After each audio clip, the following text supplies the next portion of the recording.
Halo semuanya, selamat datang di Ujar Unpam Mengajar. Saya Gus Mayeni, dosen Prodi Sistem Informasi. Hari ini kita akan membahas tentang arsitektur informasi. Materi ini penting karena mahasiswa harus mampu merancang dan mengorganisasi struktur informasi dengan cara yang efisien dan efektif agar pengguna dapat dengan mudah menemukan, memahami, dan mengakses informasi yang mereka butuhkan. Yuk, simak sampai akhir. Setelah mengikuti video ini, kalian diharapkan mampu merancang dan mengorganisasi struktur informasi dengan cara yang efisien dan efektif agar pengguna dapat dengan mudah menemukan, memahami, dan mengakses informasi yang mereka butuhkan.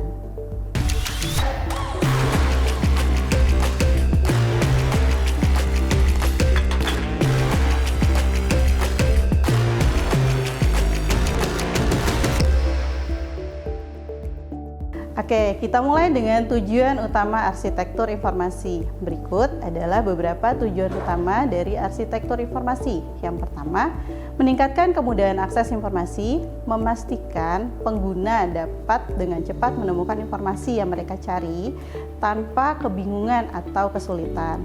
Yang kedua, organisasi konten yang jelas, menyusun dan mengelompokkan informasi dengan cara yang logis dan konsisten, sehingga pengguna dapat memahami hubungan antar bagian informasi. Yang ketiga, pengalaman pengguna yang baik, menciptakan struktur yang mempermudah navigasi, mengurangi beban kognitif, dan meningkatkan kepuasan pengguna saat berinteraksi dengan sistem. Yang keempat, meningkatkan efisiensi dan efektivitas. Dengan arsitektur informasi yang baik, pencarian dan akses informasi menjadi lebih efisien, mengurangi waktu yang dibutuhkan untuk menemukan informasi yang relevan. Yang kelima, mendukung tujuan bisnis. Arsitektur informasi juga dapat membantu memenuhi tujuan bisnis seperti meningkatkan konversi pengunjung dan pelanggan atau memastikan bagaimana pengunjung mendapatkan informasi yang diperlukan untuk mengambil keputusan yang tepat. Selanjutnya, kita masuk ke kerangka integrasi data. Kerangka integrasi data adalah suatu pendekatan atau struktur yang dirancang untuk menggabungkan data dari berbagai sumber yang berbeda menjadi satu sistem yang kohesif. Tujuannya adalah untuk menyediakan akses yang mudah dan konsisten terhadap data yang tersebar dan dari berbagai sumber, baik itu dalam organisasi atau antara sistem yang berbeda.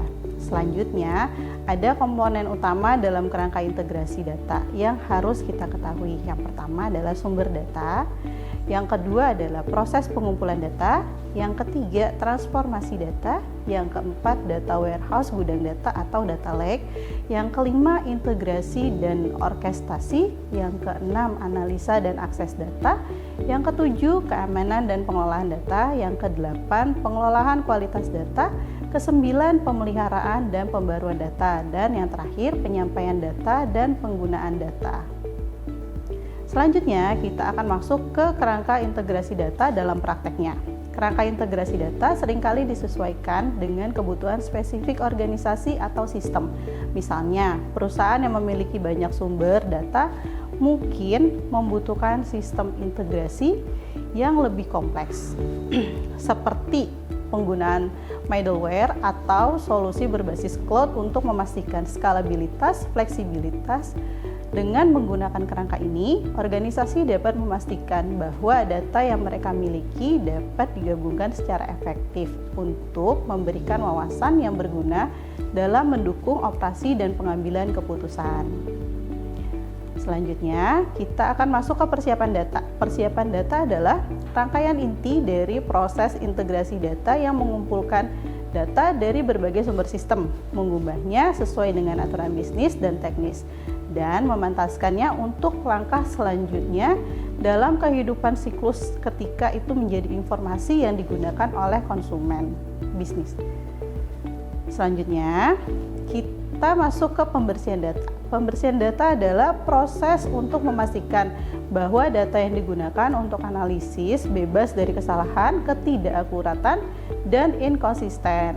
Pembersihan data merupakan bagian yang sangat penting karena data yang tidak bersih atau cacat dapat menghasilkan analisa yang salah dan keputusan bisnis yang tidak tepat. Langkah-langkah dalam pembersihan Data meliputi menghapus duplikasi atau data yang sama atau duplikat dapat menjadi kesalahan dalam pengumpulan atau integrasi data. Menghapus duplikasi penting agar analisa tidak bias. Lalu menangani data yang hilang. Data yang hilang bisa disebabkan oleh kegagalan dalam pengumpulan data atau kesalahan dalam sistem. Ada beberapa cara untuk menangani data yang hilang, seperti mengisi nilai yang hilang dengan data rata-rata, median, atau metode lain yang sesuai. Lalu ada koreksi format. Kadang-kadang data yang kita dapat dalam format yang berbeda, misalnya tanggal yang menggunakan format yang berbeda. Memastikan bahwa format data seragam sangat penting agar analisa dapat dilakukan dengan benar. Terus ada validasi data, memeriksa apakah data yang terkumpul valid dan konsisten agar dengan aturan yang sudah ditetapkan. Misalnya, mengecek apakah data yang tercatat tidak keluar dari rentang yang diharapkan. Lalu, mengidentifikasi anomali, mengidentifikasi dan mengoreksi data yang aneh atau tidak wajar yang bisa merusak hasil analisa. Selanjutnya, terdapat langkah-langkah persiapan data. Yang pertama, mengumpulkan dan mengekstrak data dari sistem sumber, memformat ulang data, mengkonsolidasikan dan memvalidasi data. Terus, data divalidasi dengan menanyakan dimensi atau file referensi untuk menentukan apakah sesuai aturan bisnis tertentu. Lalu, mengubah data, pembersihan data. Selanjutnya, ada konsolidasi. Konsolidasi data adalah proses menggabungkan data dari berbagai sumber yang berbeda ke dalam suatu tempat atau sistem yang terpusat. Tujuan utamanya untuk memastikan bahwa semua informasi yang relevan dapat diakses dengan mudah dan dapat dianalisis secara menyeluruh. Sumber data yang berbeda dalam organisasi besar dapat seringkali tersebar di berbagai sistem atau departemen seperti database transaksi, sistem keuangan, CRM, sistem manajemen sumber daya manusia, dan sebagainya. Proses integrasi konsolidasi data melibatkan pengumpulan dan interaksi data dari berbagai sumber. Ini menjadi suatu sistem yang dapat memberikan gambaran yang menyeluruh tentang operasi bisnis. Data yang sudah terkonsolidasi ini akan lebih mudah dianalisis dan digunakan untuk mendukung pengambilan keputusan yang strategis. Selanjutnya, kita akan masuk ke persiapan data. Meningkatkan kualitas analisis, data yang terkonsolidasi dan bersih memungkinkan analisis yang lebih akurat dan terpercaya. Dengan data yang benar dan lengkap, hasil analisis akan lebih valid dan relevan untuk pengambilan keputusan. Lalu ada efisiensi operasional. Tanpa konsolidasi dan pembersihan data yang tepat, bisnis mungkin harus berhadapan dengan informasi yang tumpang tindih dan saling bertentangan, yang bisa memperlambat proses pengambilan keputusan. Lalu ada mendukung keputusan bisnis yang lebih baik. Dengan data yang bersih dan terorganisir, perusahaan dapat membuat keputusan yang lebih informasional dan berbasis data dengan meningkatkan daya saing di pasar.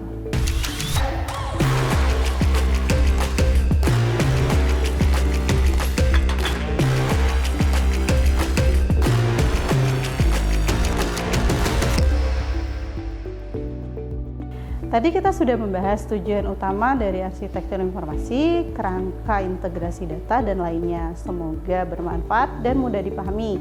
Terima kasih sudah menonton. Jangan lupa like, komen, dan subscribe jika suka dengan video ini. Sampai jumpa di video pelajaran selanjutnya. Terima kasih. Assalamualaikum warahmatullahi wabarakatuh.